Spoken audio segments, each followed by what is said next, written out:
5 foods to avoid if your creatinine is high.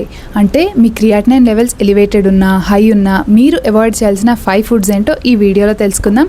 But మీరు గమనించాల్సింది ఏంటంటే క్రియాటినైన్ ఎప్పుడు అదొక్కటే హైగా ఉండదు, దానికి చాలా ఫ్యాక్టర్స్ ఉంటాయి. అంటే డయాబెటీస్ ఉండటం, హైపర్ గ్లైసీమియా ఉండటం, లేదా హైపర్ టెన్షన్ ఉండటం, లేదా క్రానిక్ కిడ్నీ డిసీజ్ ఉండటం, లేదా protein loss in the urine, లేదా ఏకేఐ ఆన్ సీకేడీ, లేదా బాడీలో ఇన్ఫ్లమేషన్ ఉండటం, ఇలాంటి ఫ్యాక్టర్స్ అన్ని గమనించి మీరు డైటరీ మోడిఫికేషన్స్ చేయాల్సి ఉంటుంది.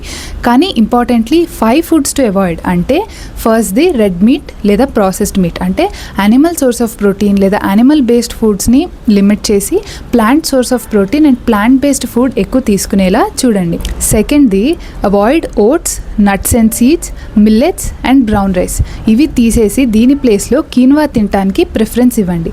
Third the avoid pickles and salty foods, అంటే నిల్వ ఉన్న పచ్చళ్ళు ఉంటాయి కదా, ఆవకాయ, ఇట్లాంటివన్నీ ఎక్కువ సాల్ట్ వేస్తారు, సో అవన్నీ మీరు అవాయిడ్ చేయండి. అండ్ సాల్టీ ఫుడ్స్ అంటే పాపడ్స్ కానీ, నమ్కీన్ కానీ, చిప్స్ కానీ, ఎక్కడైతే హెవీ సాల్ట్ ఉంటుందో, ఎక్సెస్ సాల్ట్ ఉంటుందో అలాంటి ఫుడ్స్ని మీరు కంప్లీట్గా అవాయిడ్ చేయాల్సి ఉంటుంది. ఫోర్త్ది most important thing, avoid packed foods, అంటే ఎలాంటి రకమైన వెజిటబుల్స్ ప్యాక్ చేసి ఉన్నా లేదా ఫ్రూట్స్ ఫ్రోజన్ ఉన్నా సరే ఇట్లాంటివి అవాయిడ్ చేయండి. ఫ్రెష్ ఫ్రూట్స్ అండ్ వెజిటబుల్స్ కొని వాటితోనే కుక్ చేసే ప్రయత్నం చేయండి. ఇడ్లీ, దోశ బ్యాటర్ కూడా మీరు ఇంట్లో ఫ్రెష్ది ప్రిపేర్ చేసుకుని తినేలానే చూసుకోండి.